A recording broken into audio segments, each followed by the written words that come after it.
Good afternoon, folks. Welcome back to the Food for the Faithful channel with me, Bill Reimer, your ever so reluctant prophet. I'm not really reluctant. I just say that. I'm not really a prophet either. But I do have an amazing ability to predict what's happening as a result of these culture wars. You know why? Simply because I pay attention.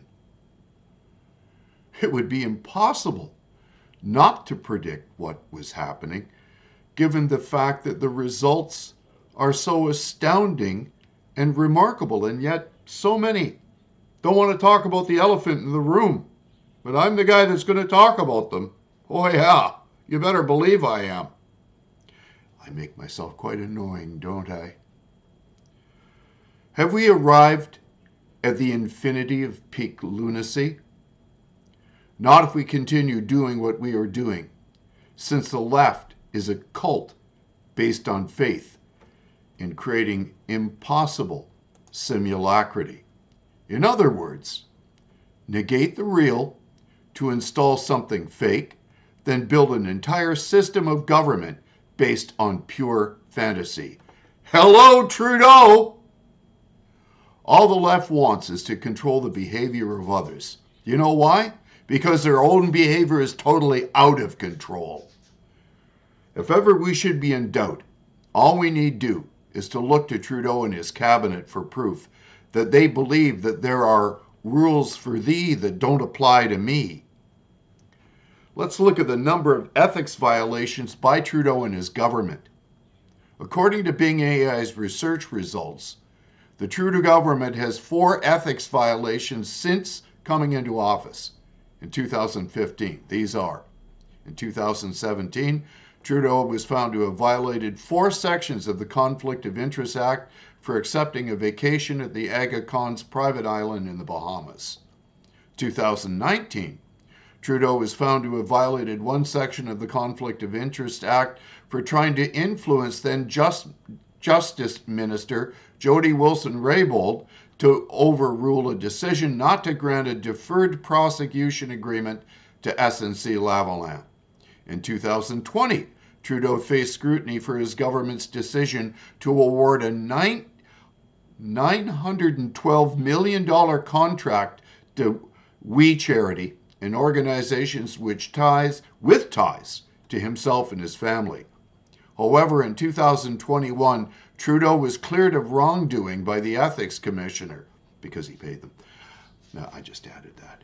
In 2021, Trudeau's former Finance Minister Bill Morneau was found to have violated the Conflicts of Interest Act for failing to recuse himself from the We Charity decision and accepting travel expenses from the charity. So those are a few things that are being found in my thoughts.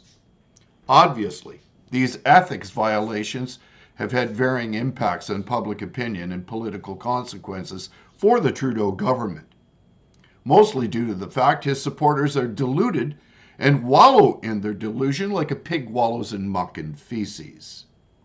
I find it amusing that such people not only don't know what they're talking about, but will offer proof of their ignorance by dispensing with providing factual sources and substantiating evidence to support their arguments. They invariably refuse to debate me using ethics, epistemology, and ontology. Yet despite this, they have the sheer hubris and gall to come onto my profile to insist that I believe in an argument that they have failed to make. They have become a living Monty Python sketch on debate where their argument has become nothing more than taking a contrary stance to mine. If you haven't seen this sketch, watch it. You will learn much about the postmodern left. I provide the link to that wonderful skit. No, I don't. Yes, I do. That's how they argue. Yes, it is. No, it isn't. That's all they got. I am fully prepared to change my mind if someone can make a reasoned defense of their position. But they had better not come to me with straw man arguments and logical fallacies, then insist that based upon such erroneous equivocation that I should change my tune while they argue like a schoolyard bully. It's people like this who make me question if our democracy, which is based upon reasoned, open discourse, can survive in the face of the infinite lunacy of ideological possession. In the end, they have no argument other than a repeated negation of my position without ever having proven their own. This is the litmus test for knowing if we are dealing with someone whose beliefs are essentially based upon simulacrity or a con game. The simulacrity is a parasite that attempts to construct a false authority by replacing reality with a fake. The most murderous totalitarian ideologies that ever have existed hid their actual intent under a banner of equity where the needs of the many outweighed the rights of the few.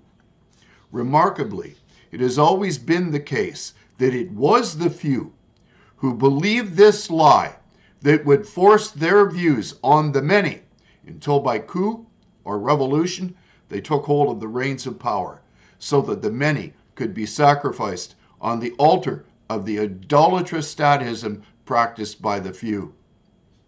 There is no such thing as a social collectivist tyranny without the dialectical synthesis of two opposites to construct a simulacrity.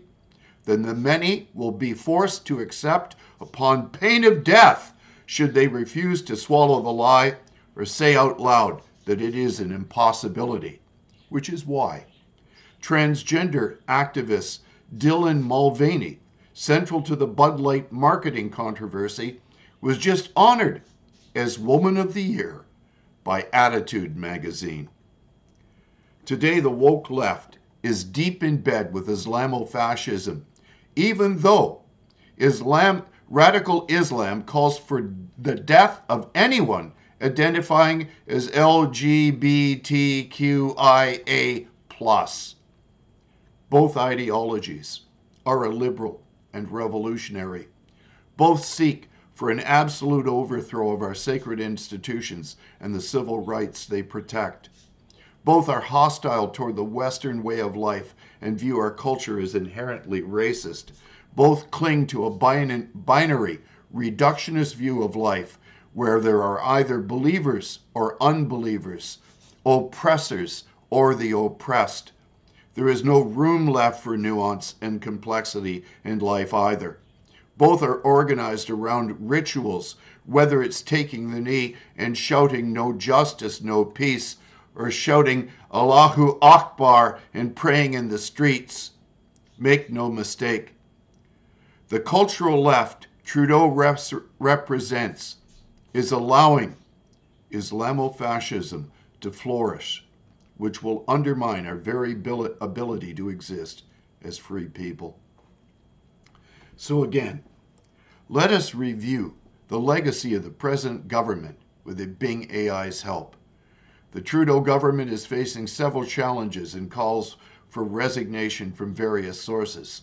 Some of the main issues are the SNC-Lavalin scare. This is the case where the Trudeau government allegedly pressured the former Justice Minister Jody Wilson-Raybould to interview in the criminal prosecution of a Montreal-based engineering company accused of fraud and corruption in Libya.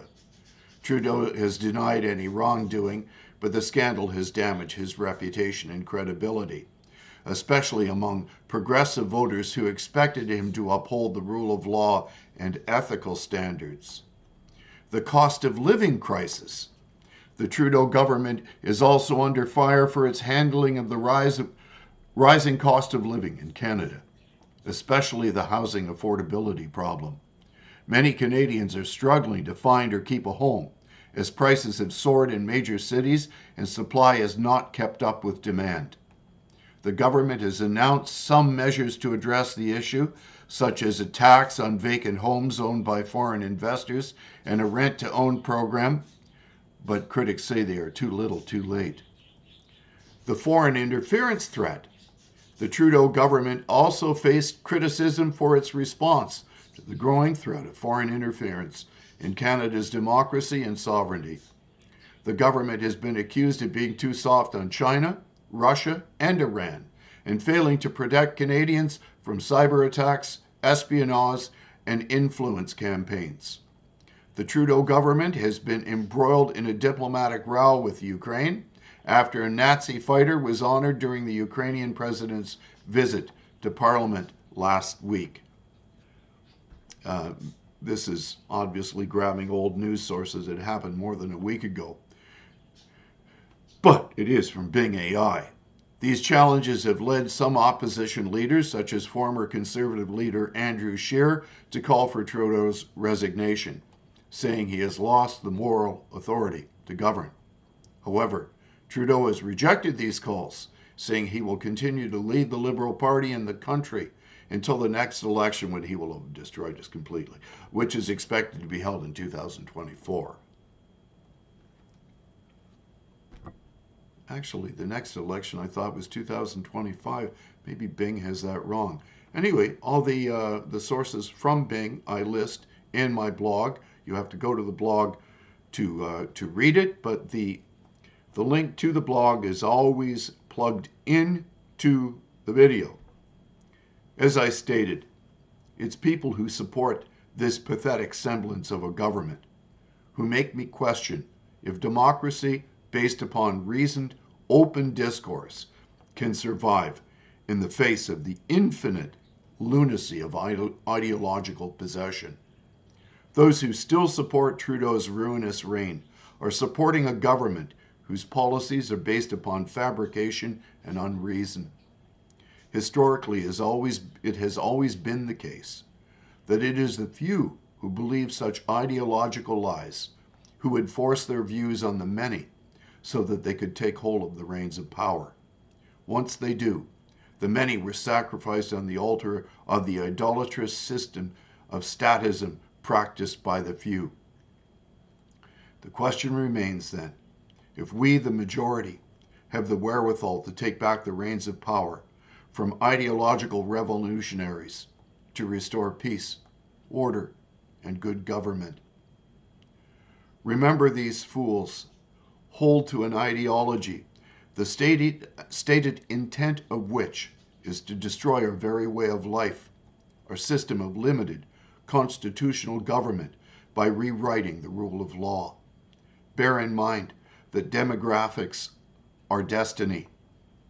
The outcome of the culture war is easily predictable, since the effects of such are readily visible in the breakdown of civil order and societal cohesion we are seeing today. The entire West has done permanent damage to its many cultural identities and institutions to pursue a non-existent vision of creating social dystopian societies that share no common values due to unrestrained and unvetted immigration. Let our common faith in Christ restore the Christian West to ward off the godless tyranny of those who would make the state their God while pursuing a simulacrity that is fake and false to its very core. So these are things to think and pray about on this November the 15th. I wish you, dear folks, a blessed afternoon. Leave your comments. Make sure you're subscribed. Ring that bell. Like this video or dislike it. I invite all remarks, and I am more than willing to debate with you.